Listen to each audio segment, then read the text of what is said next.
पावसाने उघडीप दिली, अचानक ऊन वाढलं, आता पुन्हा पाऊस.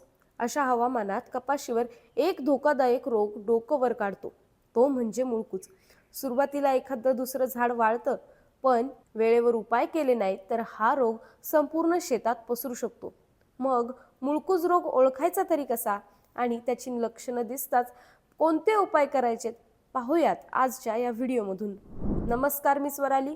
ॲग्रोवनमध्ये आपल्या सर्वांचं स्वागत. सर्वात आधी हा रोग का होतो हे समजून घेऊयात.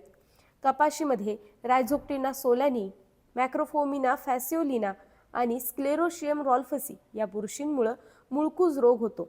विशेषतः पावसानंतर अचानक ऊन आणि कोरडं वातावरण झालं की या बुरशींची वाढ झपाट्यानं होते. मग हा रोग ओळखायचा तरी कसा, काय आहेत त्याची लक्षणं? तर सुरुवातीला झाड शेंड्याकडून कोमजायला लागतं, नंतर पूर्ण रोप खाली झुकतं. तुम्ही असं झाड हलकंसं जरी ओढलं ना तरी ते सहज उपटलं जातं, कारण त्याची मुळं आणि बुंधा आधीच सडलेला असतो. जर रायझोक्टिना बुरशीचा प्रादुर्भाव असेल तर मुळं तांबूस किंवा काळसर दिसतात आणि कुजलेली असतात. जर स्क्लेरोशियम रॉल्फसी हा रोग असेल तर खोडाच्या बुंध्याजवळ पांढरी बुरशी दिसते आणि त्यावर मोहरीच्या दाण्यांसारखे तपकिरी कण तयार झालेली दिसतात. अलीकडं आणखी एक बुरशीचा प्रादुर्भाव वाढताना दिसतोय, मायक्रोफोमिना फॅसिओलिना. या रोगामध्ये झाडांची वाढ खुंटते, पानं आणि खोड हे लालसर दिसू लागतात, मुळं सडतात आणि झाड हळूहळू वाळू लागतं. आता सर्वात महत्त्वाचं, अशी लक्षणं दिसली की नेमकी काय करायचं? तर सगळ्यात आधी रोगग्रस्त झाडं उपटून शेताबाहेर नष्ट करायची, ती शेतातच टाकायची नाहीयेत. जर प्रादुर्भाव कमी असेल तर रोगग्रस्त झाडांसह आजूबाजूच्या झाडांच्या बुंध्याजवळ ट्रायकोडर्मा हर्जियानम किंवा ट्रायकोडर्मा व्हिरिडी यापैकी कोणतंही एक बुरशीनाशक 50 ग्रॅम प्रति 10 लिटर पाणी या प्रमाणात मिसळून त्याची आळवणी करायची.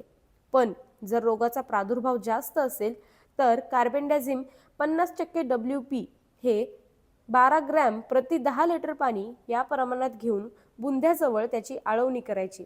जर तुमच्याकडे ठिबक सिंचन असेल तर हेच द्रावण तुम्ही ठिबकद्वारेही मुळांपर्यंत देऊ शकता. आणि शेवटी पुढच्या हंगामासाठी एक महत्त्वाची काळजी, पेरणीपूर्वी बियाण्यावर शिफारसीनुसार बुरशीनाशक आणि ट्रायकोडर्माची बीज प्रक्रिया नक्की करायची. तसंच कपाशीचे जुने अवशेष शेतात पडून राहू द्यायचे नाहीत, त्यांची योग्य विल्हेवाट लावायची आहे.